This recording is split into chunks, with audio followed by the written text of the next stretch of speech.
Hi there, my name's Margaret. I'm a busy mom. I have 7 kids and dinner time is just always a crazy time for me between homework and getting kids to and from.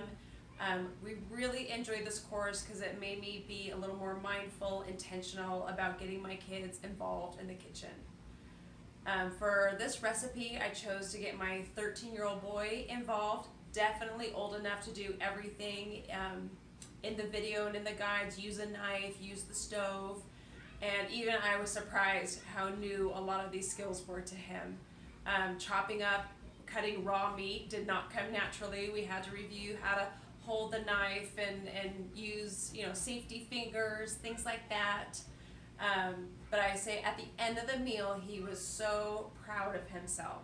And I think the funnest thing to watch was him presenting the meal to all of his siblings and the pride on his face and in his eyes. He's normally probably one of my pickiest eaters, but because he was so involved making the meal, he ate every bite. Maybe asparagus wouldn't be something he would choose to eat, but he was so proud that he cooked it.